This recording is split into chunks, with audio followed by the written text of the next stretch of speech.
What's going on, guys? Welcome to another session with Phrankleen. If this is your first time stopping on my channel, thank you for doing so. Give consideration to smashing the like button if you like what I'm about. Don't forget to smash the subscribe button, and when you do that, smash the bell button, select the all option so you're notified of any uploaded content like this one, or if I'm on a live stream, okay?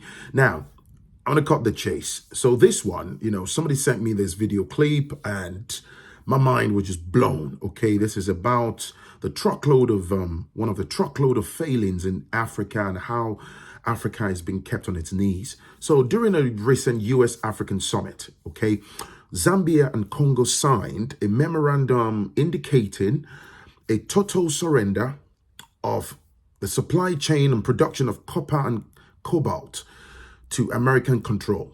A total surrender. Okay, watch this video before make any further comments.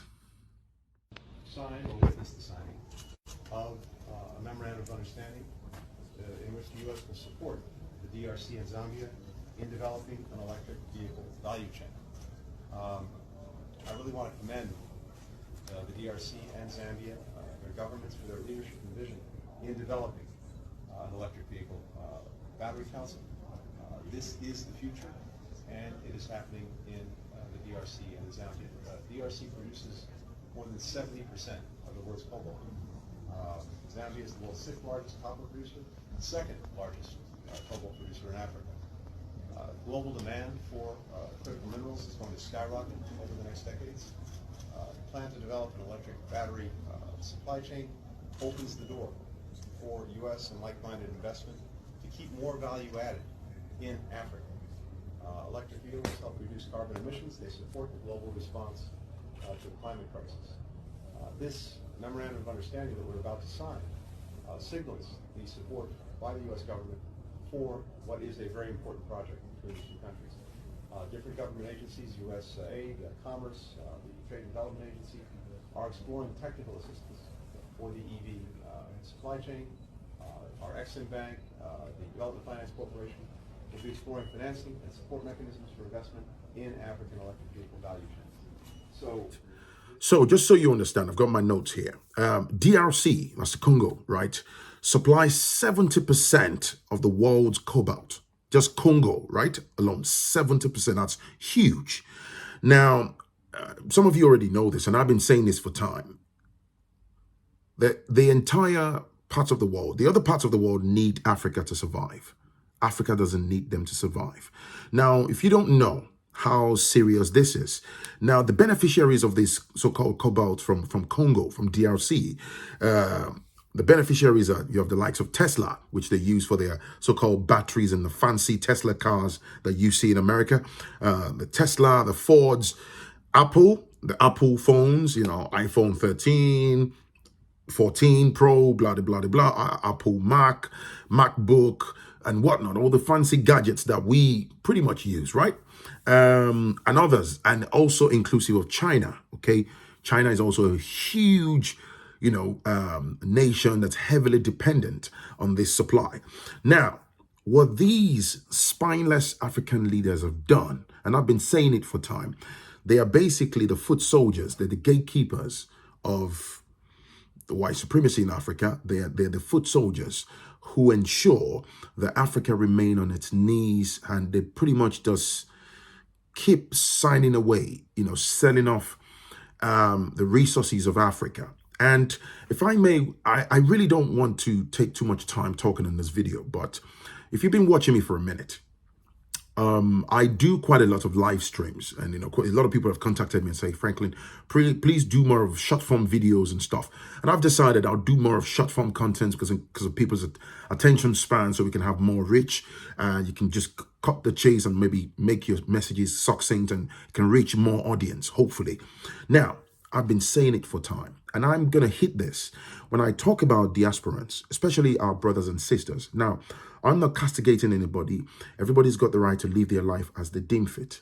But especially when Africans, when you turn your back on Africa, you join the queue of people saying, oh, Africa is a shithole, Africa is nothing to write home about. They're playing a serious game of psychology on you. It's a psychological game. Africans are the only people that turn around and condemn their continent, their countries in Africa, and say it's nothing to write home about. And I've been talking about this. There's some of my contents where I've discussed stories of people who sold everything they acquired in Africa, and because of the colonized mindset, they believe that it's acceptable for them to sell off their assets and everything and run to the West. See, I got news for you.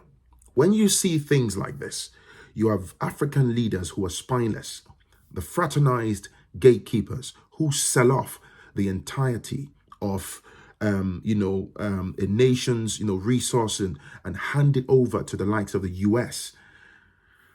The roadmap is there's an agenda in place, whether you like it or not, Africans, which is to gain total control of the African continent. I've said that before, but the blind Africans would think running to the West. They see the West as some sort of safe haven. No, even though I came to the UK myself, I was a youngin', right? I was in pretty much the final lap of my teenage years. So you can imagine, right? I knew nothing about this world. I knew nothing about the orchestration of this world. I grew up. I spent years. And then, 20 plus years. It's a long time, right?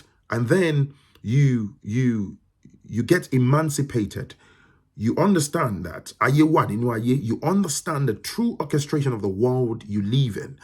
When I'm shouting and telling Africans, you see the misconception, right, which a lot of Africans have been blinded by. They think selling and turning their backs on Africa, that's exactly what they want. The West, they've put these automated processes in place. They create an unconducive environment in Africa that makes you want to shift base. And how do they do that? They use these dodgy African leaders, right? They create massive unemployment. They create a toxic environment that makes a lot of people to find justification to get rid of everything and anything, get in debt, spend multi-millions to move to the West. It's a rat race. It's an automated process. More and more, right? There's no middle class in Africa. People go to the West. You get sucked into the Western system. You get sucked into the credits system. You're trapped into the mortgage cycle, which goes for 20, 25 years. You're paying taxes. You keep their system going. And whilst we're moving in droves into the West, they are sweeping in aggressively. There are US military bases across Africa. You want to ask yourself why? British military bases across Africa.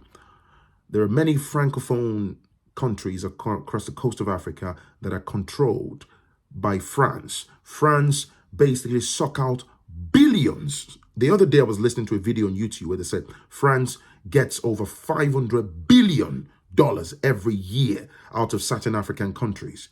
Imagine if that $500 billion goes into the economy of those African countries. This is why I keep saying they are taking over our lands, the nations, right? So the illusion of inclusion that we are sold by being entrapped in the West is there will come a time where Africans will actually become tenants in the African continent. Believe me, particularly those that have no grounds. Because you see, whilst I understand, people would give you, oh, this is the reason why I'm moving. Oh, because of the security of my children, the future. Ha! I've heard that 1,000,001 times. You see that thing? Oh, because of the security of the future. You see, that's the illusion. Where in the West, you're faced with daily microaggression, barrage of racism, oppression, ill treatment, racial profiling, fighting. Some people, however educated, you are even much more educated than your company directors. They cap your progress within the organization because of this. That's a fact. We are tolerated in these systems. Let's not be in denial. So by the time they are done penetrating Africa in its entirety, what's left? Let's use South Africa as a quick case study, right? It has more black population, but who controls South Africa? That's exactly the agenda, the roadmap for the entirety of the African continent. And when you have more and more Africans running, it will get to a point. It's absolutely impossible for these nations. They are using us. They're using you for the sustenance of their own systems. The agenda. I mean, look at this.